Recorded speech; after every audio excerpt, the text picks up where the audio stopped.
जय हिंद दोस्तों, स्वागत है आपका आपके फेवरेट यूट्यूब चैनल में। मैं आपका होस्ट और दोस्त पीजे और आप देख रहे हैं आवाज़ हिंद न्यूज़ एंड एंटरटेनमेंट। दोस्तों, खबर ऐसी है कि आज हम देखने वाले हैं वीडियो। ये आरिफ साहब हैं, पाकिस्तानी मुल्क के एक इंटेलेक्चुअल हैं पाकिस्तान के। ये अब बड़े अहदे पे रह चुके हैं पॉलिटिक्स में, मेयर लेवल पे, और आजकल ये ब्रिटेन लंदन में रहते हैं। दोस्तों, आप खबर ऐसी है, खबर ये है कि इन्होंने पाकिस्तानी को बोलते हैं ना, इज्जत से बेइज्जत करना, वो कैसे होता है ना, आपको देखने को मिलेगा इस वीडियो में। जी हाँ दोस्तों, और हर चीज़ पे इन दोनों ने भी, ये मोहतरमा बैठी हैं अर्जू जी वो, और ये साहब जो है, इन दोनों ने भी एग्री किया है। देखा जाए तो एक ना करने वाला रीज़न जो दिया है, सब ढकोसला रीज़न है। अब देखते हैं कि अकल ठिकाने कब आती है, कब समझेंगे उन चीज़ों को, क्या समझेंगे नहीं समझेंगे। मुझे आप कमेंट में ज़रूर लिखिएगा, वीडियो को देखिए और मुझे उसका जवाब दीजिएगा कैसा लगा आपको और क्या ये ठीक है। वीडियो शुरू करने के पहले आप लोगों से रिक्वेस्ट है कि लाइक कमेंट तो करें पहले सब्सक्राइब करके बेल को दबा के ऑल पे क्लिक कर दो, क्योंकि क्या है ना, ये वीडियो में जो है बहुत ही बड़ा साइज था, तो 3 से 4 पार्ट में मेरे ख्याल से मैं इसको डालूंगा। ठीक है, तो जैसे ही मैं अपलोड करूँगा, और भी 2-3 वीडियो पे काम कर रहा हूँ, चाइना वाले साइड पे जो सिचुएशन जो इम्प्लीमेंट हो रही है उस पर भी काम कर रहा हूँ, तो फिर डालूंगा। तो आपको उसका, आप सब्सक्राइब करके बेल पे क्लिक करोगे तो आपको उसका नोटिफिकेशन आ जाएगा दोस्तों। ठीक है, चलिए चालू करते हैं वीडियो। और मुझे आपको आप इसका कमेंट में ज़रूर लिखें कि आपको कैसा लगा और क्या है ये, इसमें किस टाइप की इज्जत से बेइज्जती करने वाली बात जो बताई हुई है या नहीं, मुझे ज़रूर बताइए। चलिए, let's go and start the video.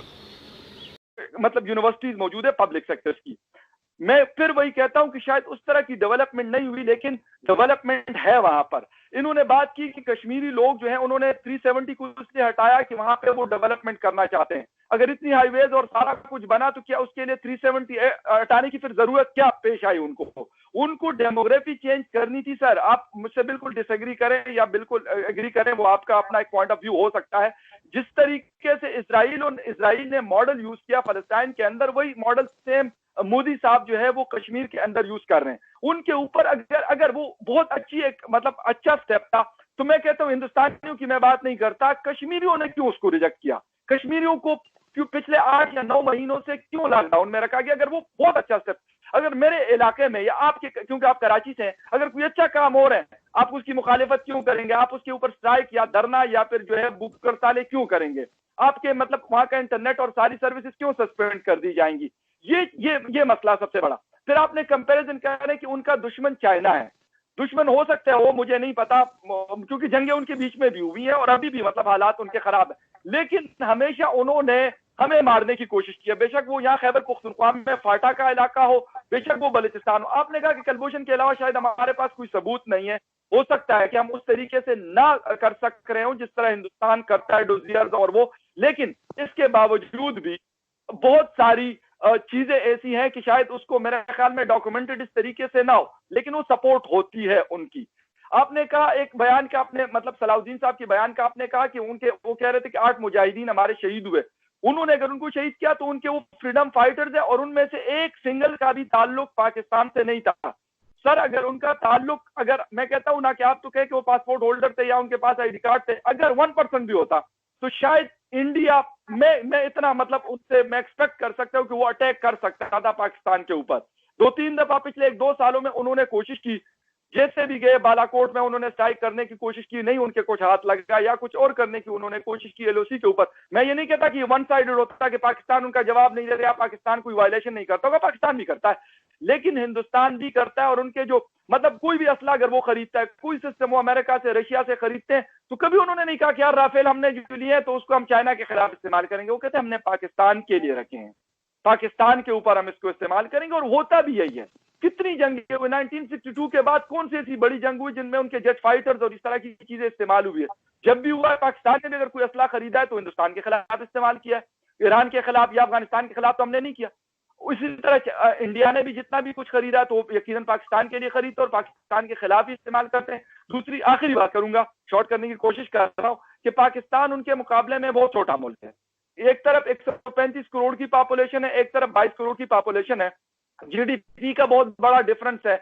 वो हमसे एडवांस मुल्क है, उनके पास हमसे बेहतर टेक्नोलॉजी है, उनका जीडीपी हमसे अच्छा है, उनका पर कैपिटा इनकम हमसे अच्छा है, बहुत सारी चीजें उनकी ऐसी हैं। दूसरी बात, उनको दुनिया सपोर्ट करती है। पाकिस्तान को मैं कहता हूं ठीक है, पाकिस्तान के मसाइल भी होंगे, लेकिन इससे बड़े मसाइल इजराइल के साथ भी है, लेकिन इजराइल को किसी ने ये पॉइंट आउट नहीं किया।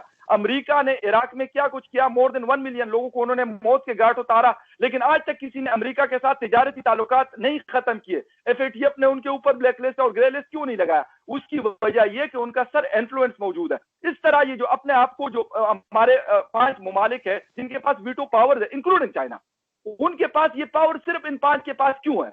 अगर हम कहते हैं ना कि हम बराबरी की बात करते हैं, हम कहते हैं कि यार हिंदुस्तान, पाकिस्तान, रशिया, अमेरिका, इंसान तो सारी जगहों पे रहते हैं, उनके पास बहुत सारे पैसे होंगे, हमारे पास के पास कम पैसे होंगे।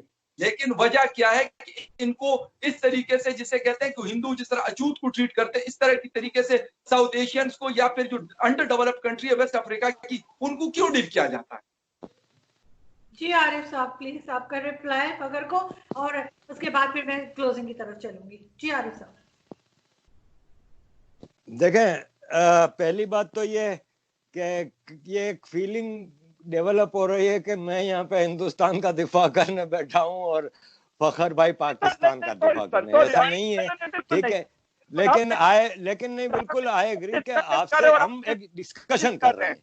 जी नहीं, हम एक डिस्कशन कर रहे हैं, तो प्लीज इस हवाले से मैं ये कहना चाहूंगा कि देखें, आइडियल सिचुएशन ये है कि कश्मीर के सॉल्यूशन के हवाले से कि यूएन रिजोल्यूशन, लेकिन अब अगर यूएन रिजोल्यूशन 72 साल से इंप्लीमेंट नहीं हो रहे तो मैं स्टेटस को के खिलाफ हूं। पाकिस्तान आर्मी के इंटरेस्ट में है स्टेटस को, और स्टेटस को ही इनके इंटरेस्ट में जाता है। मैं स्टेटस को खत्म करना चाह रहा हूं कि जो सिचुएशन है अब उसको सॉल्व करें। जहां तक इन्होंने कहा कि वो जो मुजाहिदीन वहां पे जिहाद करने गए थे कश्मीर में, तो क्या फिर ये इसी मीनिंग में बलोचिस्तान में जो आजादी की जंग लड़ रहे हैं वो मुजाहिदीन है? क्यों कि 11 अगस्त 1947 को आजाद रियासत बलोचिस्तान की एम्बेसी का कराची में इफ्तिताह हुआ था, and Pakistan has recognized Balochistan as an independent state. Record देख लें, कराची में कल्लात रियासत की एम्बेसी भी थी। तो आपने उस पे, और ये भी रिकॉर्ड देख लें, आप गूगल पे ही ढूंढ लेंगे, आपको मिल जाएगा कि खान ऑफ कल्लात के बेटे ने भी कहा है, खान दाऊद कल्लात ने अभी कहा है कि मेरे बाप को गन पॉइंट पे साइन कराया गया था पाकिस्तान आर्मी ने, तो बलोचिस्तान आपने भी ऑक्यूपाई किया है। तो फिर आज वहां पे जो जंग लड़ रहे हैं, फिर उसको भी पहले आप मुजाहिदीन एक्सेप्ट करें और अपनी फौज को ऑक्यूपायर माने, तो फिर कश्मीर पे मैं भी सोचूं अपना ख्याल बदलने के लिए। मेरा पॉइंट ऑफ व्यू कश्मीर पे क्लियर है, वो ये है कि जब 1947 में ब्रिटिश जा रहा था तो हिंदुस्तान, ब्रिटिश इंडिया में 600 के करीब आजाद रियासतें थीं, जिनको ब्रिटिश ने महाराजा, राजा, नवाब, मिर्जा, इनको रिकॉग्नाइज किया हुआ था। ब्रिटिश ने इन तमाम रियासतों को राइट दिया था कि आइदर चूज पाकिस्तान और इंडिया, तीसरा ऑप्शन नहीं था कोई। कश्मीर, जूनागढ़ और कई भावलपुर, खैरपुर, कई रियासतों ने स्टेटस को लिया था शुरू में। इन्होंने कहा लेट अस गिव टाइम, खास तौर पे हैदराबाद, जूनागढ़, कश्मीर वगैरह में जहां पे मुस्लिम एक बड़ी तादाद में थे और रूलर हिंदू थे और इस टाइप की जो सिचुएशन थी। कश्मीर के महाराजा ने स्टेटस को लिया था। पाकिस्तान ट्राइबल इन्वेजन होता है, फोर्सेस गिलगित बल्तिस्तान क्रॉस करके मुजफ्फराबाद तक पहुंच जाती हैं, तो फिर महाराजा हरी सिंह और शेख अब्दुल्ला मुस्लिम लीडर थे उस वक्त कश्मीर के, उनकी मर्जी से और हिंदू आबादी की मर्जी से महाराजा हरी सिंह नेहरू के पास गए और बोला हमारी मदद करो, पाकिस्तान ने इन्वेजन किया है। तो नेहरू ने कहा हम कैसे मदद कर सकते हैं, तुम पार्ट ऑफ इंडिया थोड़ी हो। तो उन्होंने कहा कि मैं एक्सेशन ट्रीटी साइन करता हूं and I declare Kashmir to be part of India. Record पे चीजें हैं, मैं नहीं कह रहा ये सब चीजें। हो गया ना, ये लीगल स्टैंडिंग है कि कश्मीर का लीगल कस्टोडियन महाराजा हरी सिंह था। अपनी मुस्लिम हिंदू पॉपुलेशन और बुद्धिस्ट जो कि लद्दाख, गिलगित बल्तिस्तान में बड़ी तादाद में, उनकी मर्जी से एक्सेशन टू इंडिया किया। नेहरू की गलती ये हो गई कि नेहरू ने कहा क्योंकि हिंदुस्तानियों ने कभी इन्वेजन नहीं किया, हिंदुस्तानी, आवाज आ रही है? आ रही सर। जी सर, आवाज आ रही है। जी जी, तो हिंदुस्तानियों ने कभी इन्वेजन नहीं किया। तो नेहरू ने कहा कि आजादी मिलते ही मैं जंग नहीं करना चाह रहा। नेहरू चले गए यूनाइटेड नेशंस और बोला कि ये जंग पाकिस्तान ने हमारी टेरिटरी पे हमला किया है। आप यूएन के डॉक्यूमेंट्स स्टडी करें, वर्डिंग इंडिया गया है, पाकिस्तान नहीं गया है यूएन में। इंडिया ने कहा कि हमारी टेरिटरी पे दुश्मन ने हमला कर दिया है। यूएन आई और एलओसी बनी कि जो जहां है वहां पे लाइन ऑफ कंट्रोल बना के रोक दिया। वो बोला अब कश्मीरी डिसाइड करेंगे, और जो मैंने बताया आपको फिर वो रिजोल्यूशन की डिटेल। तो कहने का मतलब यह है कि कश्मीर पे हम अपना क्लेम किस हिसाब में डालते हैं, ठीक है ना।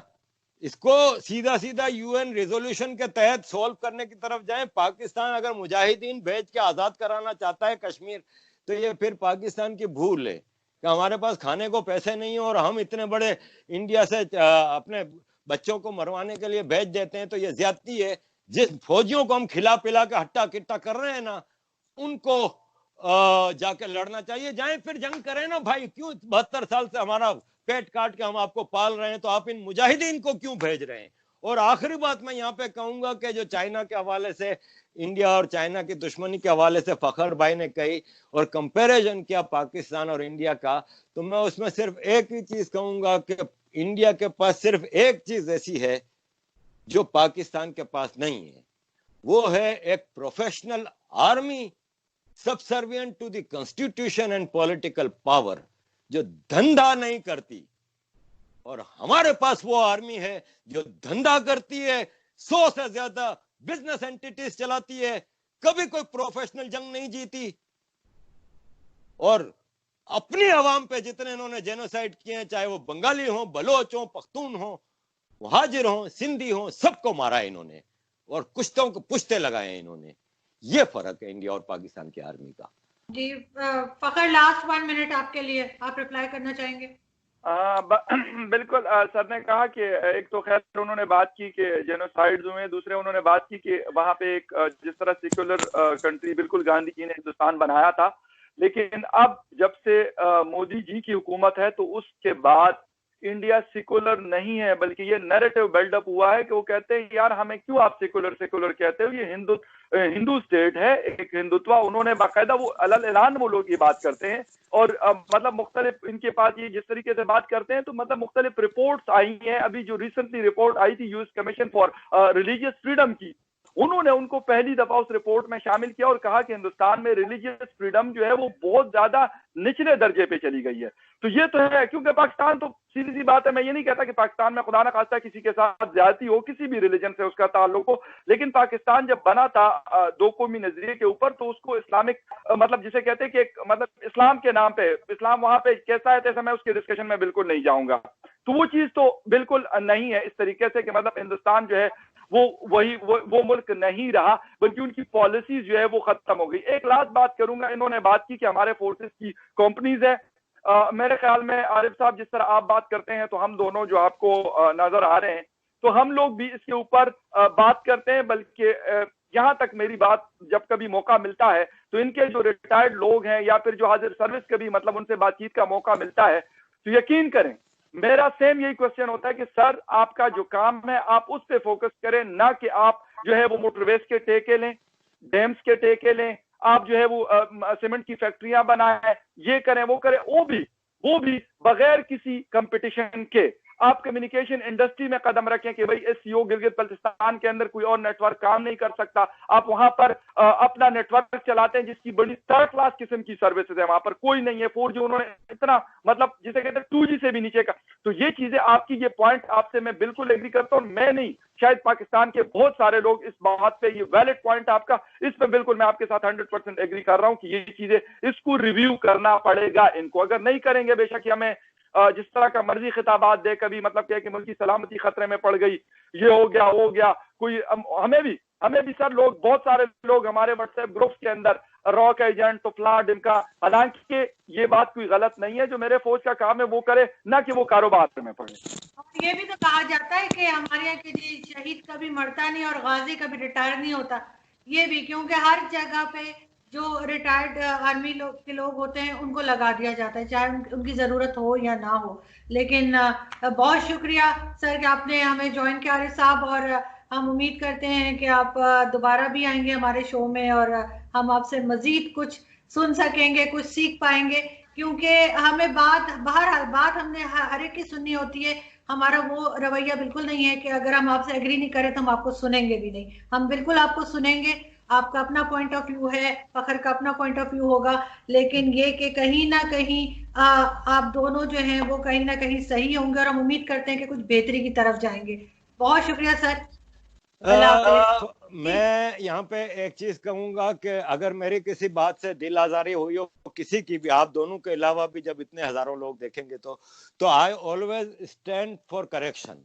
मैं कोई स्कॉलर नहीं हूँ, मैं एक आम पाकिस्तानी हूँ। और आज मैंने फखर भाई से भी चीजें सीखी, जैसे मुझे आज पता चला कि there is a medical college in Muzaffarabad, मुझे आज पता चला है, वरना मैं यहाँ कश्मीरियों से पूछता हूँ तो वो मुझे यही कहते हैं कि there is no university in.